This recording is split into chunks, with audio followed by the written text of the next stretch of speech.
আল্লাহর জন্য ভালোবাসা এমন একটা আমল, এই আমলে যদি কারো ঘাটতি থাকে উম্মার ঐক্য জিন্দেগিতেও হবে না, সম্ভব না। তো নবী ওয়াসিকে বললেন যে তোমার ব্যাপারে মহাব্বত তো আছে, সবই ঠিক আছে, তো সামনে এসো না, নাহলে তোমাকে দেখলে দিলে কষ্ট আসতে পারে, আর উম্মতের কারো ব্যাপারে যদি কষ্ট আসে তার বড় ক্ষতি হবে। ওয়াসি রাদিয়াল্লাহু আনহু তখন আল্লাহরে বললেন, আল্লাহ বড় একটা ক্ষতি করেছে, তোমার নবীর দিলে বড় একটা কষ্ট দিয়েছি, যে ইসলামের এত বড় সৈনিক আমির হামজাকে নিজ হাতে হত্যা করেছি।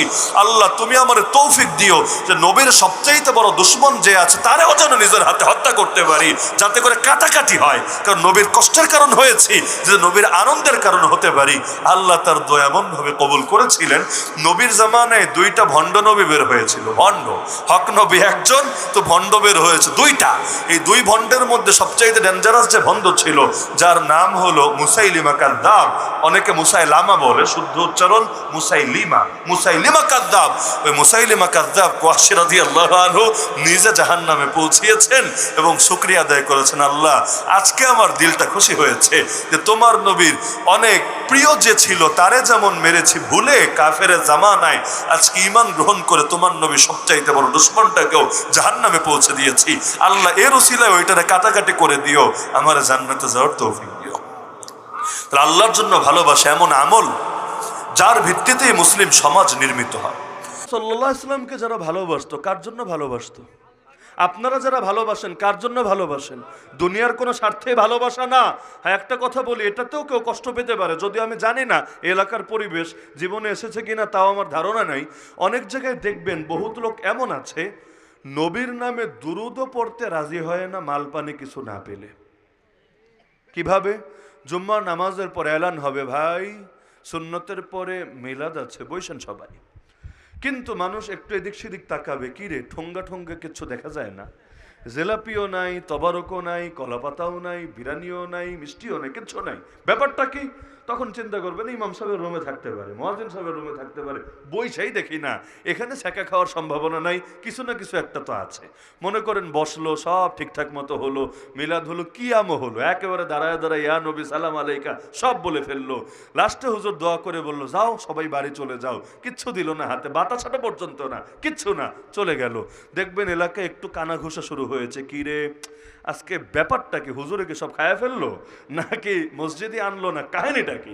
দ্বিতীয় আরেকদিন বসতে বললো, আরেক জুম্মার পরে, সেই দিনও একটা সম্ভাবনা নিয়ে বসলো, একই রকম মন খারাপ হয়ে ফিরে গেল। 3 নাম্বার আরেকদিন বসতে বললো, দেখবেন এদিন বসতে বলার পরও অধিকাংশ মানুষ বসছে না। হয় নাকি হয় না? কেন কেন বসছে না? কারণ নবীর মহাব্বত কি নাই? নবীর নামে দুরূদ পড়ার কি দরকার নাই? আল্লাহ নবীর প্রতি সম্মান প্রদর্শনের কি দরকার নাই? সবই দরকার, খালি জিলাপিটা নাই, খালি তবারকটা নাই, খালি হালুয়াটা নাই, এই দুঃখে সেও মসজিদে নাই। অথচ জিলাপি থাকলে যারা নামাজি এরা তো থাকেই, পোলাপান যারা নামাজ পড়ে নাই ওরা পর্যন্ত ঘর থেকে দৌড়ে আসে, পরে যে সিন্নি বিতরণ করতে যায় আর খবর হয়ে যায়। কেন? কারণ কে যে নামাজি আর কে যে বেনামাজি, কে যে মিলাদে ছিল আর কে ছিল না, এইটাই পার্থক্য করা যায় না। অনেক সময় কারাকারি করে পুরো ছিনতাই করে দিয়ে যায়, তোমার কষ্ট করে ভাগ বাটোয়ারা করা লাগবে না, আমরাই আছি।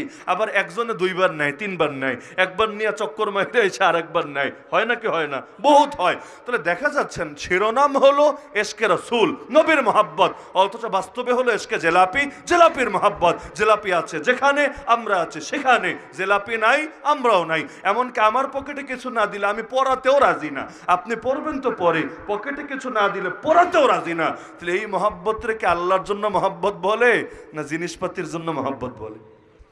আল্লাহর জন্য মহাব্বত মানে কি? যেই মহাব্বতের পেছনে দুনিয়ার কোনো স্বার্থ থাকে না। 1, 2, 3টা ছোট্ট 3টা ঘটনা শোনাই। 1 নম্বর ঘটনা, এক নারী মদিনায় আছে, হঠাৎ শুনতে পেয়েছে আল্লাহ নবী নাকি উহুদের ময়দানে শহীদ হয়ে গেছে। শুনে আর সহ্য করতে পারে না, সঙ্গে সঙ্গে নিজেকে পর্দে আবৃত করেই সে ছুটতে শুরু করেছে উহুদের ময়দানের দিকে। হায়, নবী যদি শহীদ হয়ে যায় এই মদিনায় বসে থেকে আমার কি হবে? এই জীবনের কি দাম আছে যে আল্লাহ নবী শহীদ হন ময়দানের মাঝে? তাহলে আমি দুনিয়া থেকে কি করবো? ওই যে ছুটতে শুরু করেছেন, যাচ্ছে আর যাচ্ছে, কই মদিনা আর কই উহুদ। হঠাৎ করে রাস্তায় একজনের সাথে দেখা, সে বলছে, আরে তুমি কই যাও? তোমার স্বামী তো শহীদ হয়ে গেছে। সে বলছে, আরে স্বামীর কথা শুনতে চাই নাই কারো কাছে, রাখো আমার স্বামীর কথা, আমাকে বলো আমার নবী কেমন আছে। আবার ছুটতে শুরু করেছে। যারা সামনে পায় তারই জিজ্ঞাসা করে, আরে নবীর কি হয়েছে, নবী কি আছেন না আসলেই শহীদ হয়েছেন? এবার আরেকজন রাস্তায় তার মাঝপথে বলল, কই যাও, তোমার আপন ভাই শহীদ হয়ে গেছে। বলল, আরে ভাই দিয়ে কি করব যদি নবী না থাকে? আমাকে বলো আগে আমার নবী কেমন আছে। আবার ছুটতে শুরু করলো। একজন সংবাদ দিল, তোমার ছেলেটাও বেঁচে নাই, সেও শহীদ হয়ে গেছে। সেই নারী বলল, আরে কারো কাছে বাপের কথা, ভাইয়ের কথা, ছেলের কথা জানতে চাই নাই, চেয়েছে নবীর কথা জানতে। পারলে বলো নবী কেমন আছে। তো কেউ জানে না, সবাই ধোঁয়াশায়, কারণ গুজব চতুর্দিকে ছড়িয়ে গেছে। অবশেষে কিছু দূর যাওয়ার পর একজন বলল, না নবী এখনো বেঁচে আছে আলহামদুলিল্লাহ, যে সংবাদ ছড়িয়েছে গুজব ছিল। সেই নারী বলছে, তোমাদের কথা আর আমার বিশ্বাস হয় না, হতে পারে আমাকে সান্ত্বনা দেওয়ার জন্য তোমরা বানিয়ে বলছো। যতক্ষণ নিজ চোখে নবীকে না দেখবো আমার প্রাণ ঠান্ডা হবে না। ছুটে গেল, ময়দানে গিয়ে যখন দেখলো হ্যাঁ আসলেই আল্লাহর রাসূল বেঁচে আছেন, শুধু দাঁত মোবারক শহীদ হয়েছে, শরীরে আঘাতপ্রাপ্ত হয়েছেন, কিন্তু নবী এখনো যান নাই দুনিয়া থেকে, দুনিয়াতে আছেন। সঙ্গে সঙ্গে চিৎকার করে বলে উঠলো, হে আল্লাহর রাসূল, আপনাকে দেখার পর সব মুসিবত অন্তর থেকে মুছে গেছে। আল্লাহ রাসূল সাল্লাল্লাহু আলাইহি সাল্লামের কাছে একজন তার দুধের বাচ্চা নিয়ে এসে হাজির। দুধের বাচ্চা, হে রাসূলুল্লাহ, আমার বাচ্চাটাকেও জিহাদের ময়দানে নিয়ে যান না। সব সাহাবীরা রেডি, যুদ্ধে বের হবেন, এর মধ্যে মহিলা হাজির, আমার দুধের বাচ্চারা নিয়ে যান না। রাসূল অবাক, সাহাবীরও অবাক, যুদ্ধ কি ছেলে খেলা নাকি যে এখানে বাচ্চা নিয়ে যাবে? বাচ্চা নিয়ে কি করবে? আল্লাহ রাসূল অবাক, সাহাবীরও অবাক। নারী বলে উঠলো, ইয়া রাসূলুল্লাহ, আমি বুঝি আমার বাচ্চাটা যুদ্ধ করতে পারবে না, যুদ্ধে কোনো কাজেও আসবে না, কিন্তু কি করব বলেন? বড় যারা ছিল আগেই পাঠিয়েছি, সেই যে গিয়েছে ফিরে আসে নাই, লাশ হয়ে ফেরত হয়ে এসেছে, তারা তো মাটির তলে তাদেরকে দাফন করে দেওয়া হয়েছে। আর আমি তো নারী, আমি যেতে চাইলেও আমাকে নেবেন না, আমাকে ঘরে থাকারই পরামর্শ দিবেন। কি করব? দিল তো মানে না। তো যা ছিল তাই নিয়ে এসে হাজির হলাম। বুঝি ও লড়তে পারবে না, কিন্তু এতটুকু তো পারবে, আপনার কোনো সাহাবীর কোলে আমার বাচ্চাটাকে দিয়ে রাখবেন। জালেম যখন আপনার বুকে তীর মারবে, বর্ষা মারবে, অন্য কোনো আঘাত ছুড়বে, আর কিছু পারুক বা না পারুক, ওই সাহাবী আমার বাচ্চাটাকে আপনার বুকের সামনে পেতে ধরবে, আমার বাচ্চাটা ঢালের কাজ দেবে, জালেমের তীর এসে, বর্ষা এসে আমার বাচ্চার বুকটাকে ফোরফোর করে দিয়ে যাবে। আমার বাচ্চার রক্তের বিনিময়ে, জানের বিনিময়ে আপনার জান তো হেফাজতে থাকবে।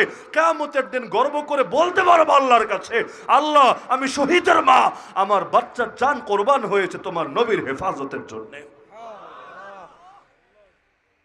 এক বাচ্চা, সে বলছে, ইয়া রাসূলুল্লাহ, যুদ্ধে তো বাহিনীতে সৈনিক নিচ্ছেন, আমাকেও নেন। রাসূল বলছেন, তোমার তো বয়স হয় নাই, তুমি তো এখনো অপ্রাপ্ত বয়স্ক, আপাতত বাড়িতে যাও, আগামীতে যখন যুদ্ধে যাব তোমার বলা লাগবে না, তোমারও নিয়ে যাব। যুদ্ধ এটা প্রাপ্তবয়স্কদের জন্য, এটা শিশুদের জন্য না। এখন সে দেখে কোনোভাবেই কাজ হয় না, অনেকে কৌশল করে পায়ের গোড়ালিতে ভর না দিয়ে পায়ের আঙ্গুলে ভর দিয়ে দাঁড়াতো যাতে লম্বা লম্বা লাগে, তো বেচারার কাজ হলো না, ধরা খেয়ে গেল। এখন কোনোভাবেই তো নেবে না রাসূল, রাসূল তো তার কথায় অনড়, তো তারও তো যেতে মনে চায়, কারণ রাসূল যাবে ময়দানে, কি হবে না হবে, আরে সে থাকবে এখানে, মনকে কিভাবে সান্ত্বনা দেবে? কারণ আল্লাহ নবীকে তারা জানের চাইতে বেশি ভালোবাসত। আবু জাহালের নাম শোনেন নাই? আবু জাহালকে মেরেছিল কে জানেন? দুইটা বাচ্চা, কিন্তু দুইটা বাচ্চা কেন মেরেছে জানেন? বুখারীতে হাদিস আছে, তার আব্দুর রহমান বিন আউফ রাদিয়াল্লাহু আনহুকে বলেছে, চাচা আবু জাহালকে একটু দেখায় দেন না। তিনি বলেন, আরে ভাতিজা, আবু জাহালকে দেখে কি করবো, তোমরা বাচ্চা মানুষ। বলেছে, চাচা শুনেছি সে আল্লাহর নবীকে গালি দেয়, আল্লাহর নামে কসম খেয়েছি একবার যদি ওর দেখা পেয়ে যাই, হয়তো ওরে জাহান্নামে পৌঁছাবো, আমরা জান্নাতে সবুজ পাখি হব, কিন্তু আমরা বেঁচে থাকতে নবীর গালিবাজ দুনিয়াতে থাকবে, এটা তো মেনে নিতে পারবো না।